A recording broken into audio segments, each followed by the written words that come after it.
All right.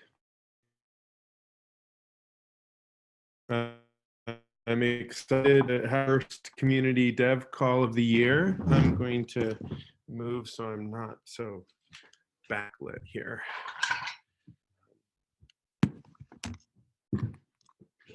All right, that's a little better. Yeah, fantastic. So on today's call, we're going to share our usual updates from the dev team, the science team, and the design team. Each given just a brief little update. It's been the holidays, and even though things have been slow, lots of big things have been happening, and yeah, looking forward to sharing. And then we can have a little bit of question answer and comments as we go. Free folks who are on to just chime in if you've got questions or comments. I'm just going to look at see who we've got on here. Cool. All right, great. Hi Vitwit team, hey Loop, and got a few Regen Network folks. Awesome. Cool. So first things first, just let's see, there we go. We had a fun pick your favorite solstice holiday treasure hunt that Joe Brewer led. And he's going to be announcing results of that, and we'll add those results to sort of the official incentivized testnet point tally that R&D Inc. is keeping. So we'll have an announcement about that next week during the community validator call. So it was pretty fun to watch that happen. Some encoded. I'm not sure anybody got Joe's crazy encoded message. It was like happy holidays or something like that. But cool. So on the science side, some of you may have seen me tweeting about this, but one of the exciting things to chat about that I kind of wanted to spend a moment on was just sharing some progress and participation on our end with Open Team. And for those of you who aren't familiar, Open Team is a collaborative open source group that is doing development in science and technology, open science and technology, and is funded by the Foundation for Food and Agriculture Research, which is a federally funded organization. So their mission is to accelerate research and development in the agriculture space in the United States particularly. So it's funded by the federal government. And so attendees of this were the United States Department of Agriculture, General Mills, Stonyfield Farms. In the broader group includes Danone and Unilever, although they weren't in this meeting. And FarmOS and RSci, who are development partners of us, Nori, who's a partner, sort of soil carbon marketplace, Mad Ag, and a variety of other actors. So it was really cool.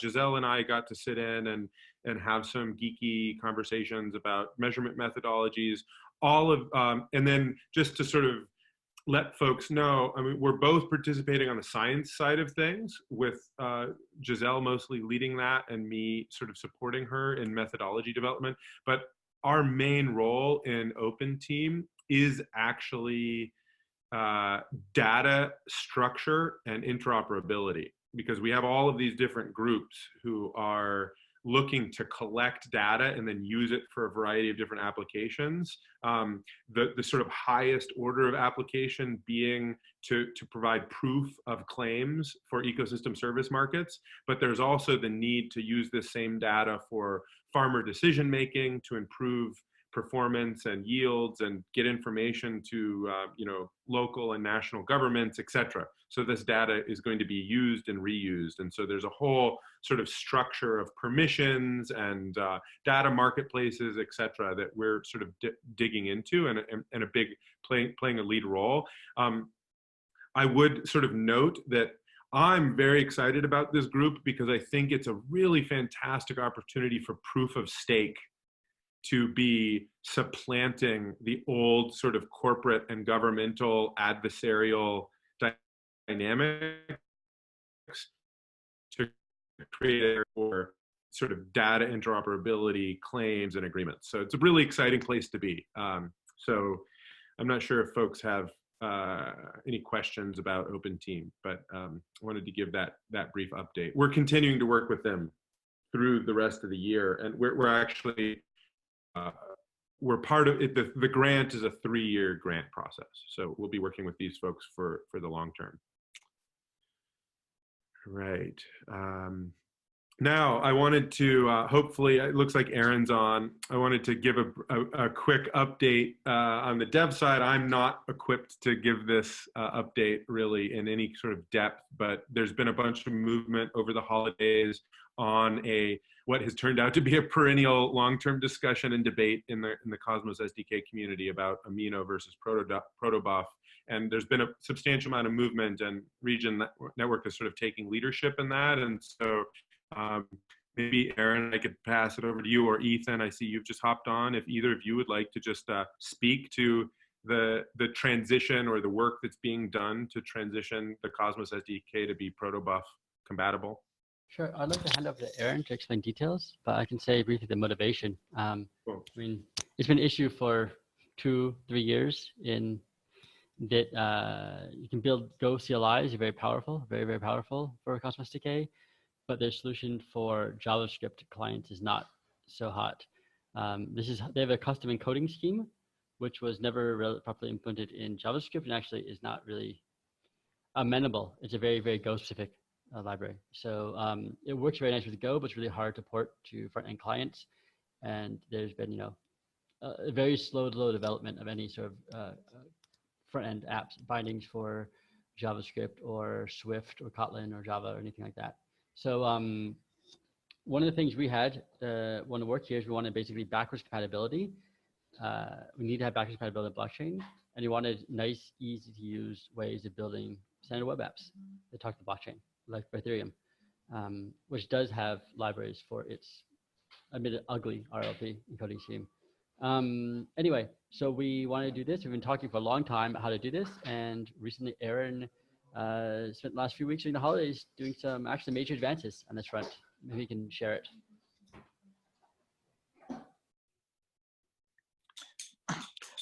Yeah, so we've been working on creating some protobuf encoding files. I've been working together with some of the developers from the Cosmos SDK team, and we started by experimenting with different approaches and just kind of crystallizing on the approach that we were going to take.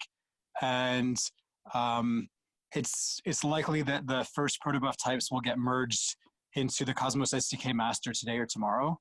And we're taking an incremental approach to the migration. So we're going to go module by module first, working on migrating the state encoding. And then second, we'll add client encoding. So just the step of adding state encoding will make backwards compatibility of the state store and thus smooth upgrades more seamless. And then adding the client encoding will make it really easy for having mobile Swift or Kotlin Android clients that are basically just native clients that use Protobuf.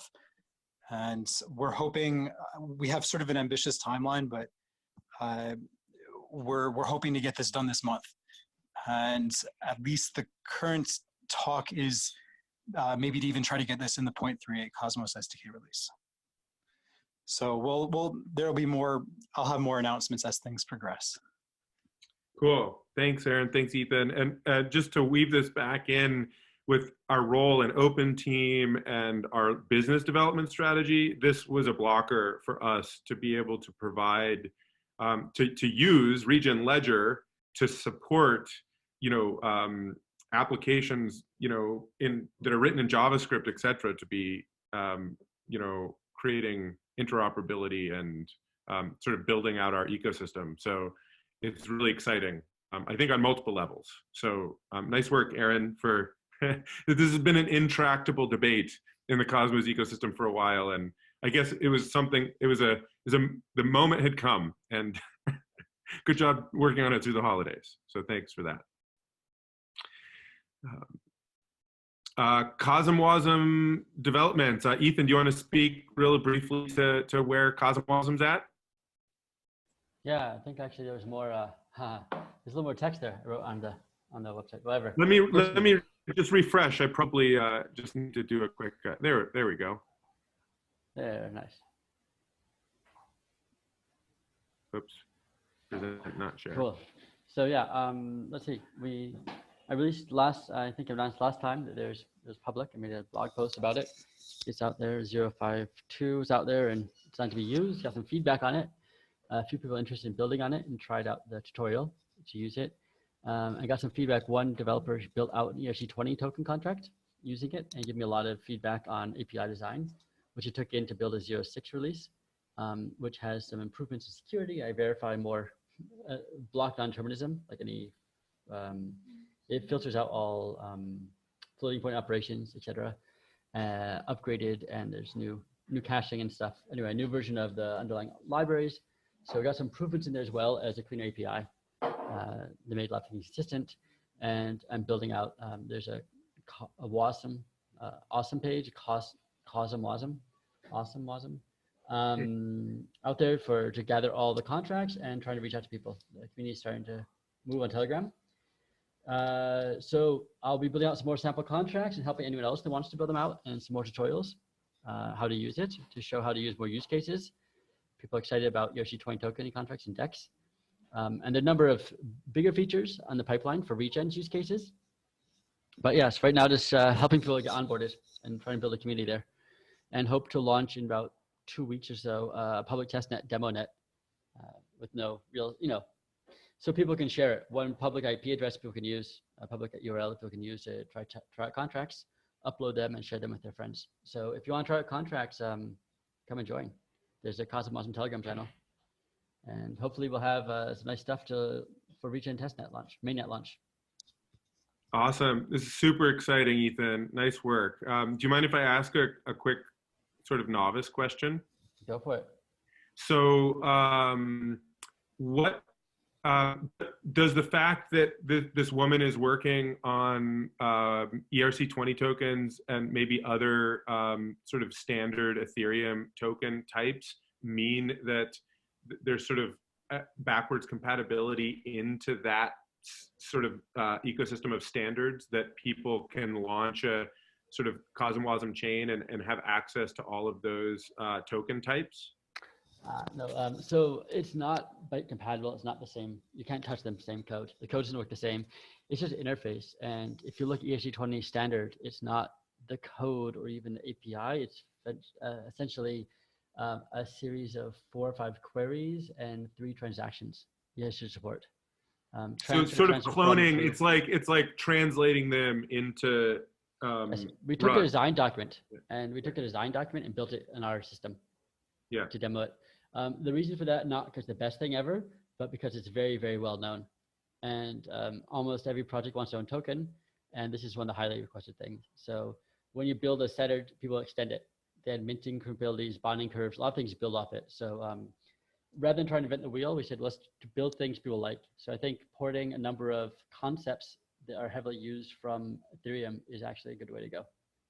Yeah, definitely. And does it feel like there's an opportunity to sort of build network effect and community around WASM? And you and I were chatting the other day about how cool like Common Stack is, etc. So sort of bringing some of those developments and tools into the WASM ecosystem.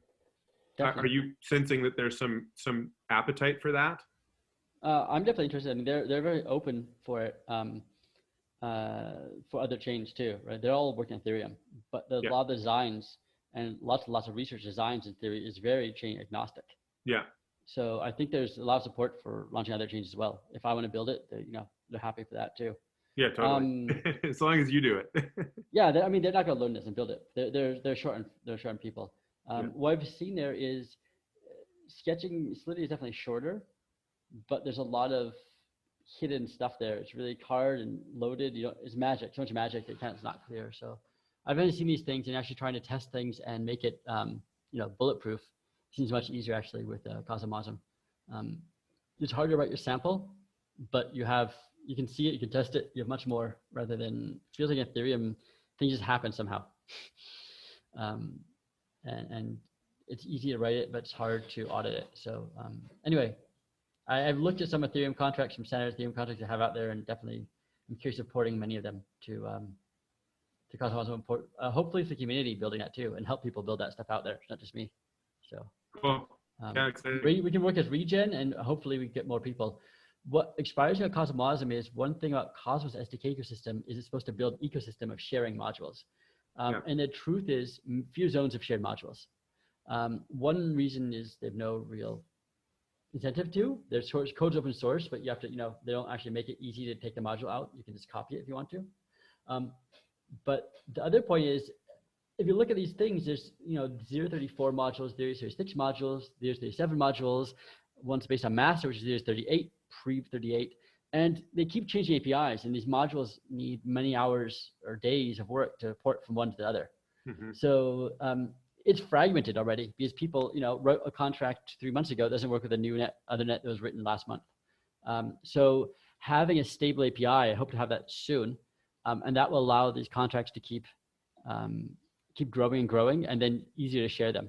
And having one platform people can share them on, and having this public test net allows people to share their contracts in one place.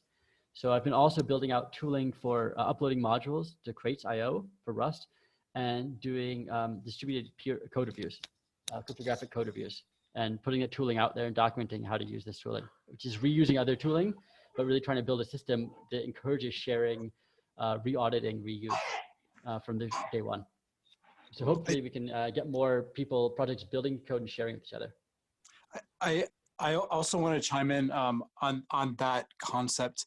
The PR that was open today to start the initial protobuf integration into Cosmos SDK includes a backwards compatibility checker called buff. So all of the protobuf files in Cosmos SDK will be tested for backwards compatibility going forward. At least that's the current plan.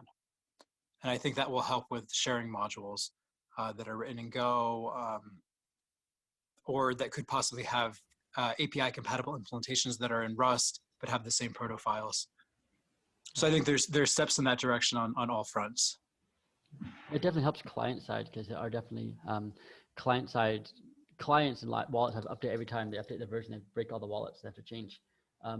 But internally they break the internal APIs too. So my module that was written for the hackathon had to be upgraded again and again and again. And work on master, I've definitely found like every 3 weeks they change something in the internal on master, and I have to change mine to match it. Well, hopefully this will help. This also affects the internal state of the what's stored in the state store. So yeah, I mean maybe it won't be perfect, but I think there's definitely more backwards compatibility going forward. Awesome. Hopefully.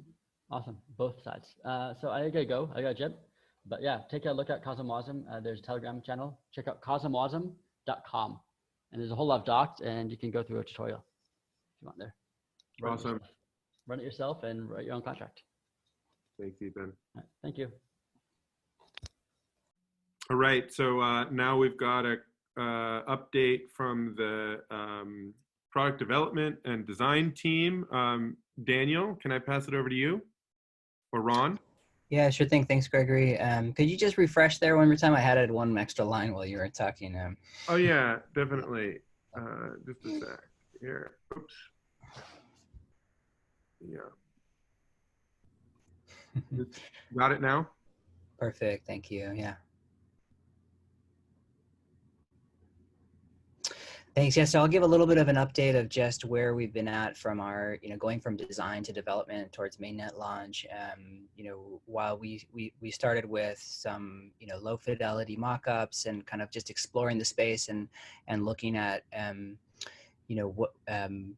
well, I guess let me take a step back. So there's what we heard from Ethan and Aaron is more on the Regen Ledger and this sort of infrastructure. But what we're really excited about as well is building applications on top of Regen Ledger.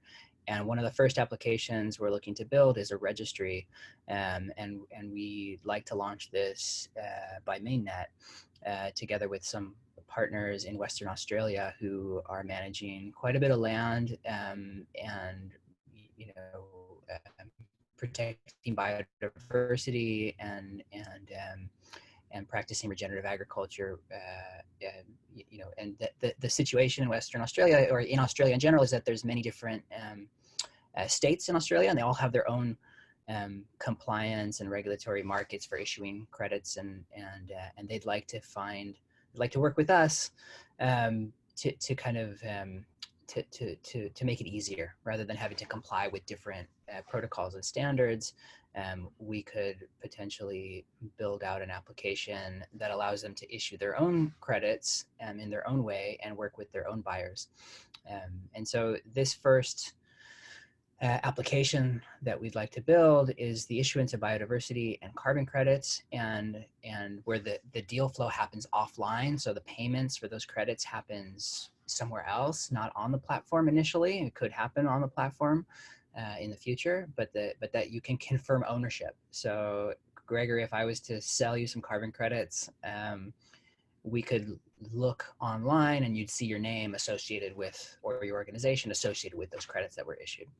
And what we're doing now is we are moving from the design side and moving into implementation and into working with and so these two screenshots here, one is in Figma, where we've got kind of getting higher fidelity mockups, and then we're moving towards development. This is a screenshot from an application that we have set up called Storybook that allows us to build out these React components that will then compose into the application itself. So I'll stop there. And Ron is also on the call here, who's leading up the product.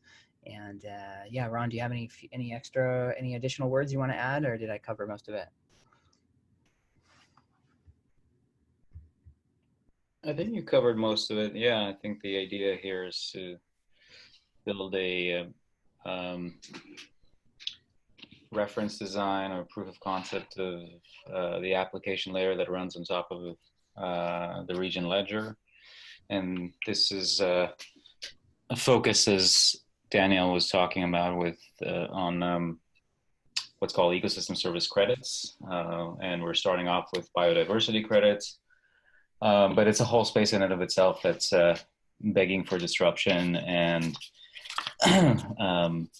we need a lot of good work done by land stewards and that are looking for incentives. And we feel this is sort of kind of really building on top of the strengths of the whole tech stack, from automating contracts in the future, automating verification, issuance, and selling of credits, and all of these kind of fancy, at the end of the day, technologies would translate to actual funds going to land stewards on the ground. In this project here, you have Indigenous communities in Western Australia that are actually using various practices to maintain the biodiversity, the bird habitat, the fauna, and that will expand to a lot of other regenerative agriculture work, really important work for our planet. So that's what gets us excited. Yeah, and this connects with our work that we did at TNC, or the time that we spent at TNC. And towards the end of TNC, we put up a page to like a landing page that garnered interest from various land stewards around the world, and a lot of farms. There's just been a lot of seller interest. Like, and when we say seller, it's like land steward interest who want to be compensated for the biodiversity and the carbon they're sequestering, the biodiversity they're protecting, and so this is kind of some of the first steps in putting a system in place where we could offer a product or an application for those land stewards, right, and then connect them on the other side with the buyer side, which will follow mainnet launch. So yeah, we're all really excited about the direction that this is going in, and we hope to inspire many more applications built on top of Regen Ledger, because this is just one of many, many applications that we anticipate coming to fruition. So. Well, thanks, guys. So back to you, Gregory. All right. Thank you. Okay, well, so that's the last little bit of our update. Just looking forward, we're going to be working to announce the January incentivized testnet details, details as we can. It's complex, as everybody knows. So it may be a partial announcement, or it may be the full package next week. So we're going to be talking about that on the community testnet call with Joe and Chris and our great validators. A couple of appearances coming up. I didn't put the dates on either of these, but Natural Capital Project has an event in Palo Alto, California that Daniel and maybe others are going to be attending. And then Christian and Sarah are going to be at Hong Kong Blockchain Week coming up. I think that's in February, early February. So yeah, that's our show. Does anybody have any questions or comments before we sort of wrap up? So yes, Gregory, like I'm not sure if this is covered. So what will be the role of Regen Network in open tech collaboration? In the open team? Yes. Yeah. So our role is we're sort of getting paid to do some specific work on data interoperability, data management, and then moving and ecosystem service markets. So building the tools for people to use to buy and sell digital representation of the public goods or positive externalities of good land management. And so that's sort of the specific role, which is cool because it's right, it's right what we're trying to do. Okay. Yeah, and so in Open Team we have sort of like an all community meeting twice a year. The next one is going to be coming up, and we had one in September. The next one is coming up in March. We'll see if it falls before or after mainnet launch, yet to be determined. But then, moving forward, we're collaborating with people who are building sensors, people who are building scientific methodologies, people who are researching best practices in agriculture and land use in order to sort of bring that data into structured contracts, create awesome contracts or tokenization schemes for the data, making it auditable, transparent, and making it valuable in service to people making agreements about the value that's being generated by a land steward who's shifting their practices. Okay. Yeah, good question. Any other comments or questions as we move towards wrapping up?